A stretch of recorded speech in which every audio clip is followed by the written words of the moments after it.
If the truth is never revealed, it was never the truth.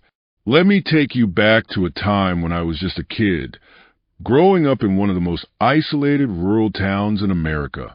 Not just any small town, but the kind where everyone knows each other, where kids run barefoot in the fields, and where the school is so tiny that all the grades could barely fill a single classroom. Our town had no internet, no big buildings, and barely any cars. I didn't even know what an apartment complex looked like until I was much older.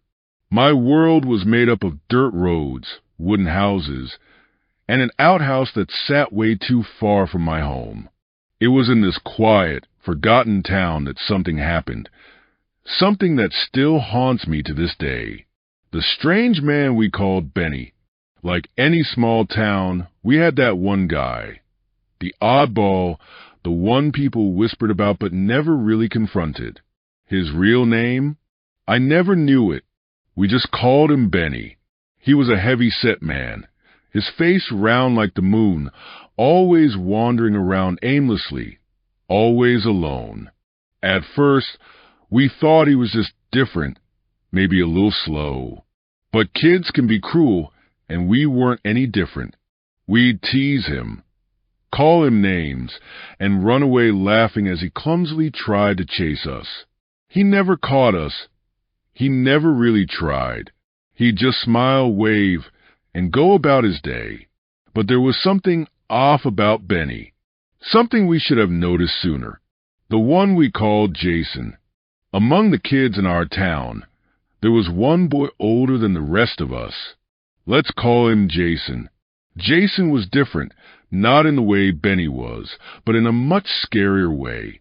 Even as a child, Jason had a cruel streak. He didn't just play rough. He enjoyed hurting things.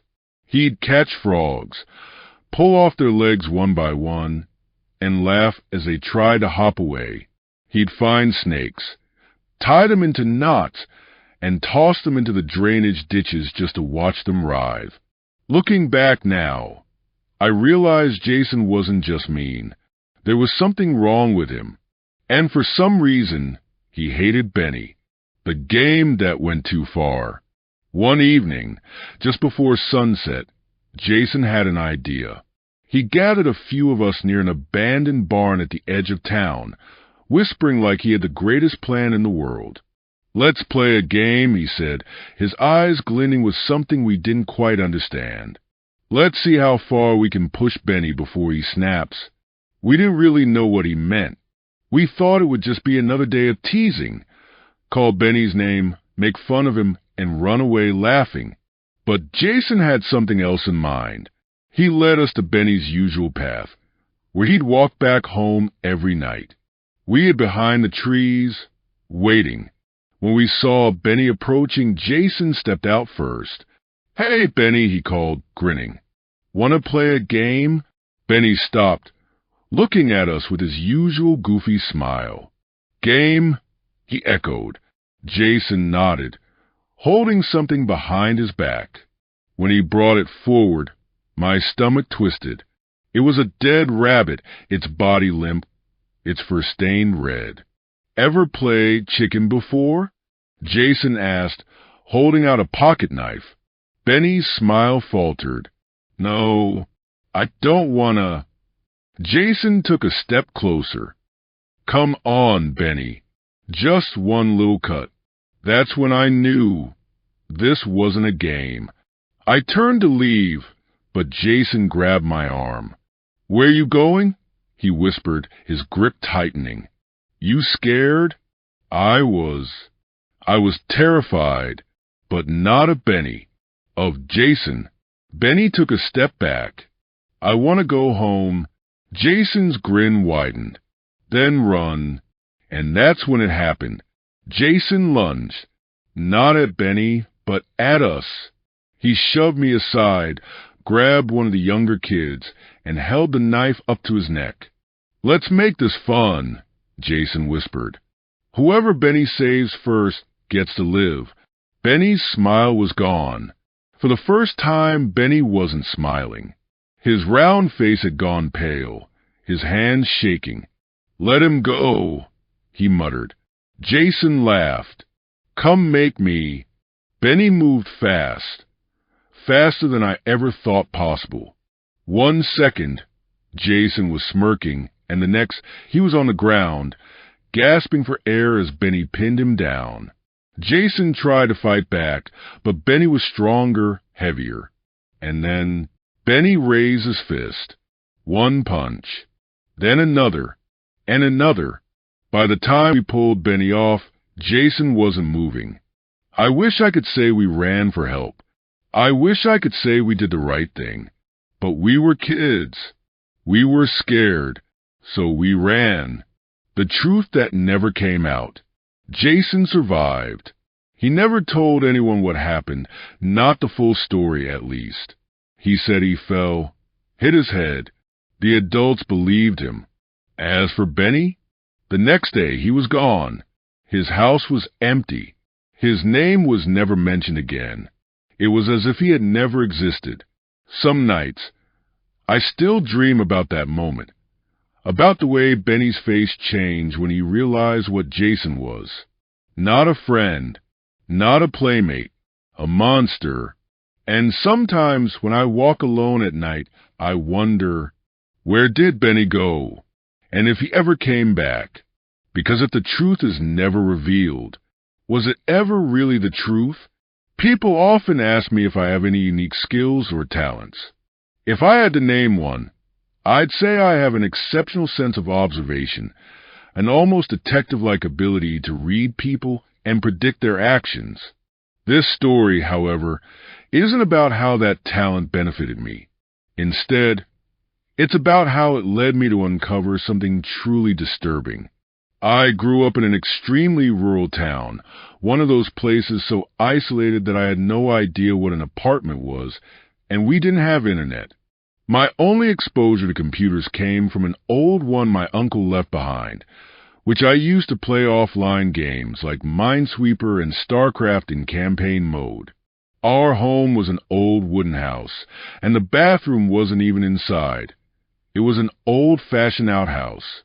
I remember using a chamber pot as a kid, too.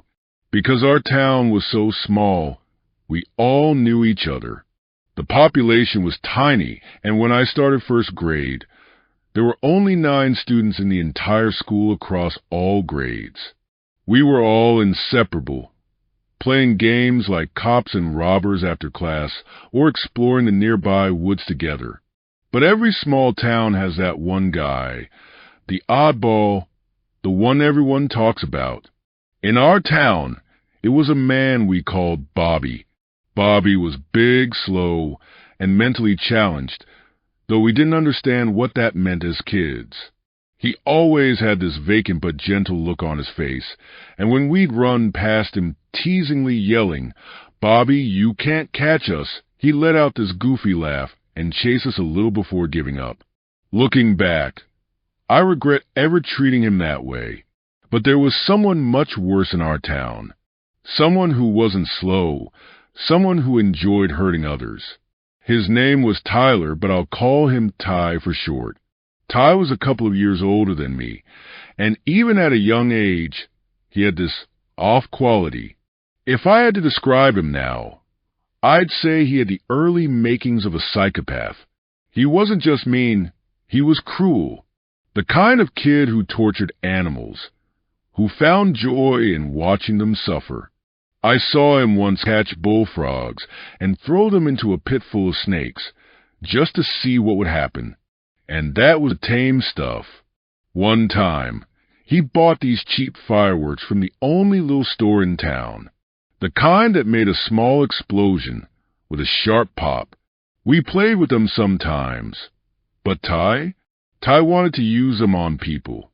One day, he shoved a firework inside the handlebar of his bike, lit it, and shot it straight into a little girl's face. It hit her just below the eye, leaving a horrible burn. She was one of the prettiest girls in our school, and now she had a scar that would never go away. I'll never forget Ty's reaction.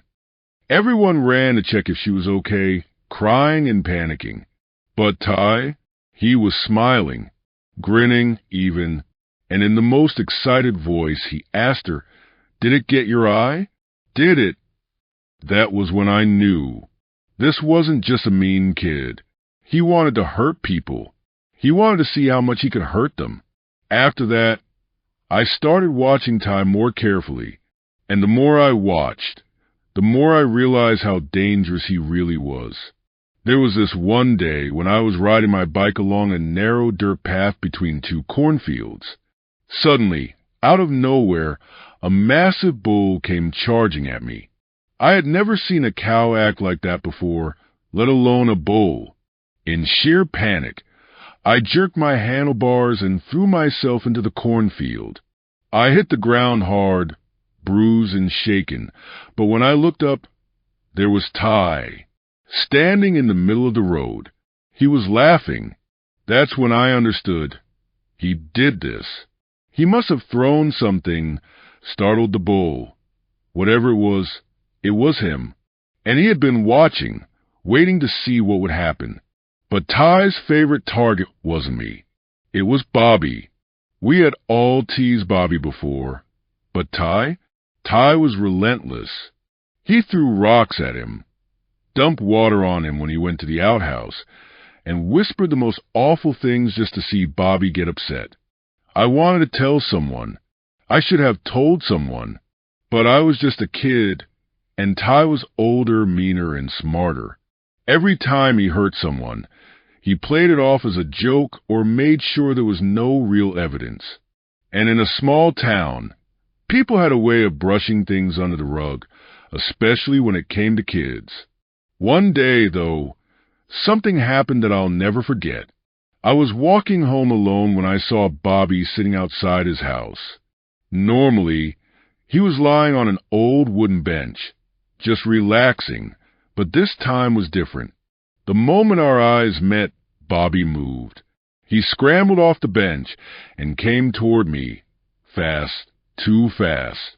His heavy steps thudded against the ground, and my heart started pounding. Was he mad at me? Was this payback?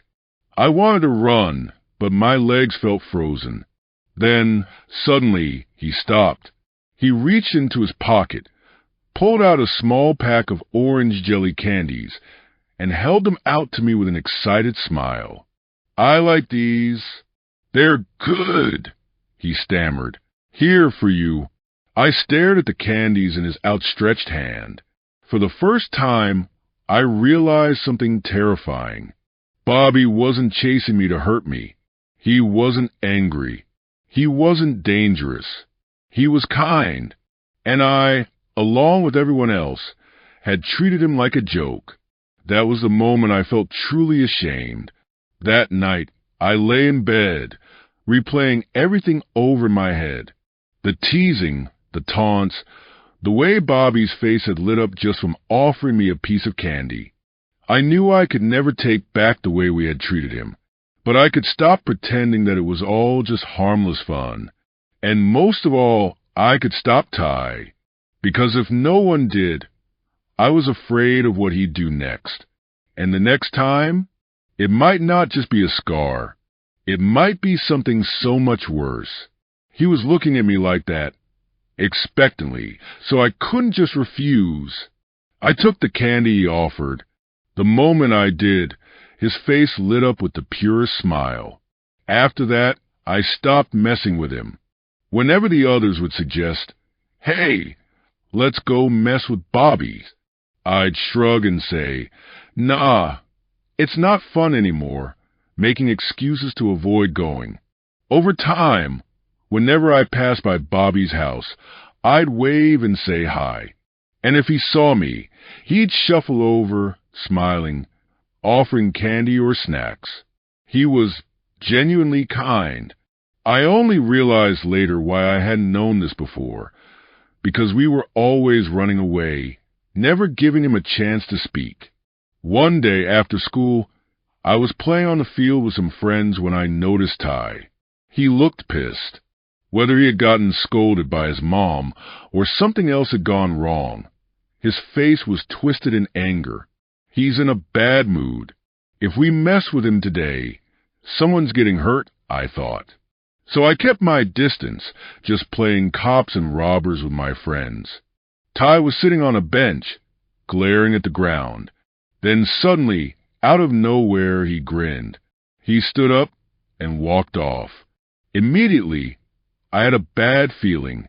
I had been watching Ty long enough to know, whenever he smiled like that, something terrible was about to happen. So, I decided to follow him. I pretended to still be playing, keeping an eye on him as he walked down the road. And sure enough, he picked up a thick wooden stick from the side of the path and headed straight toward Bobby's house. I watched, my heart pounding. If he lays a hand on Bobby, I'm exposing him. I don't care what happens. This has to stop. But instead of immediately attacking, Ty stopped in front of Bobby's house and called out, "Hey, Bobby, come out. Let's go somewhere." I froze.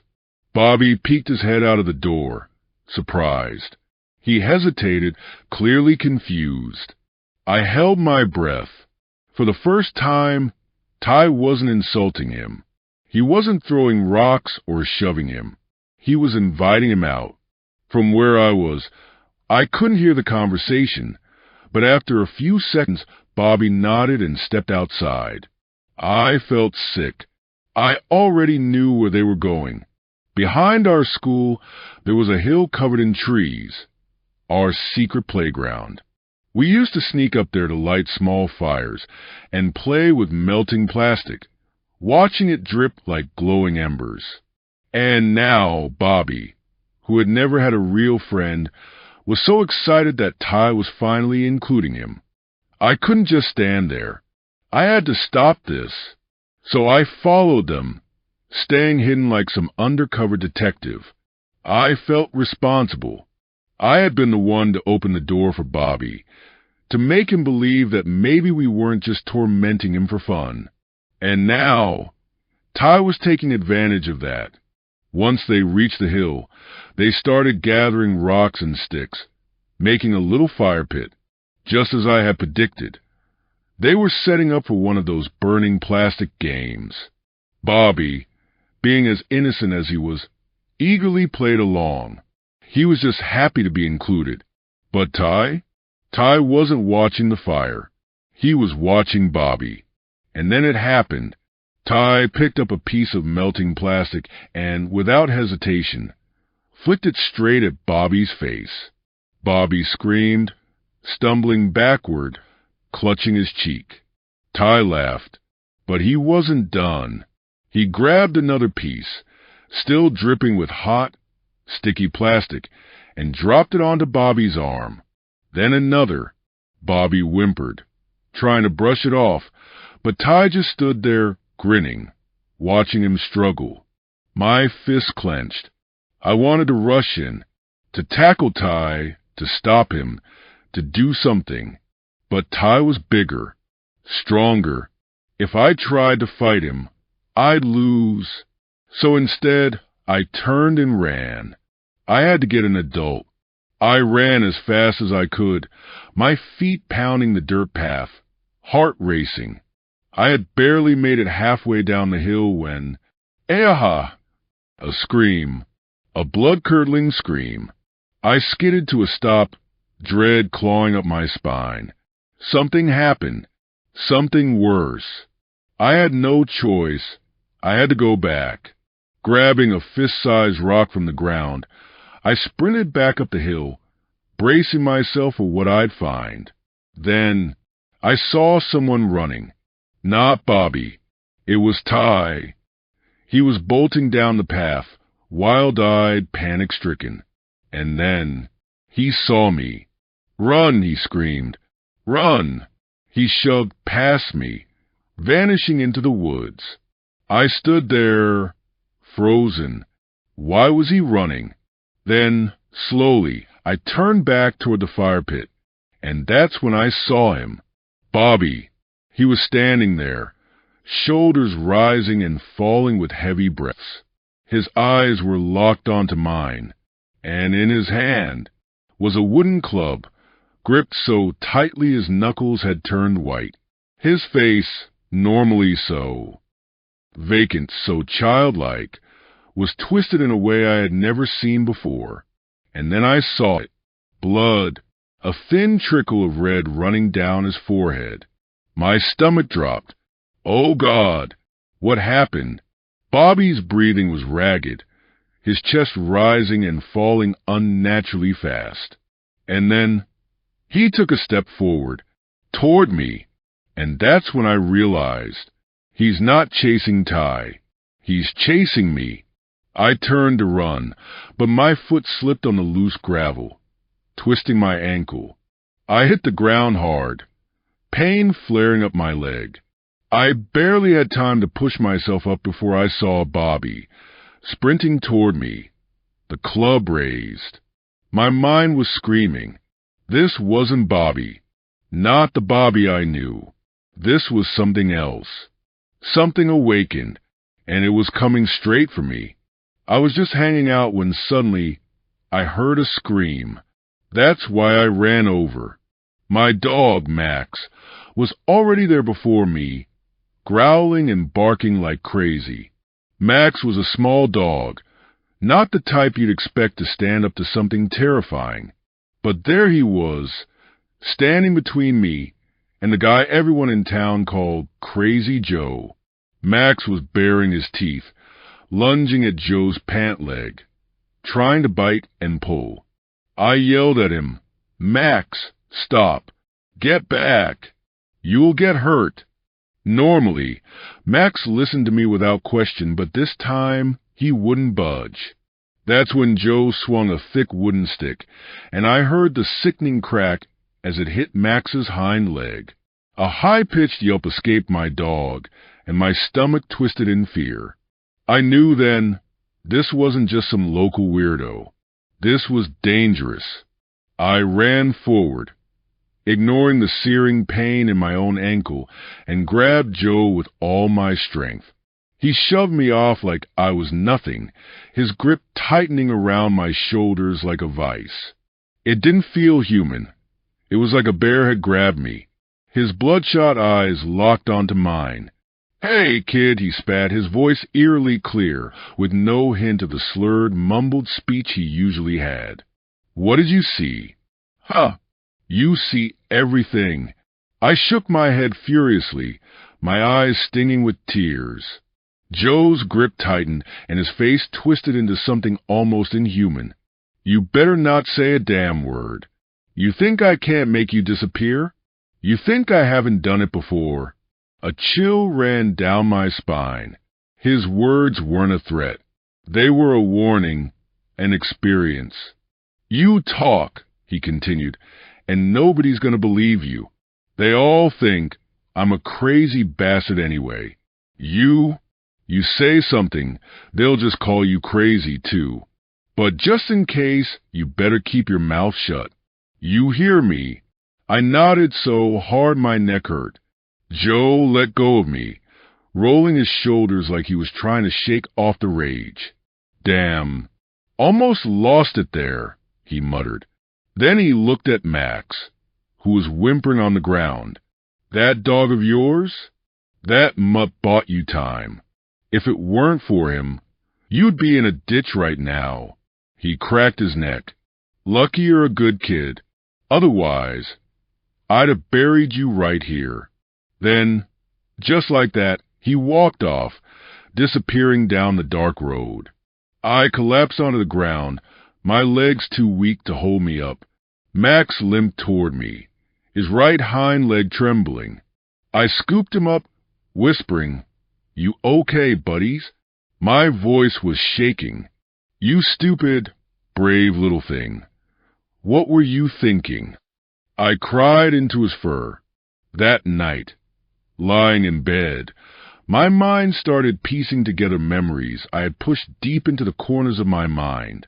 Memories I had forgotten, or maybe forced myself to forget. Joe's words rang in my head.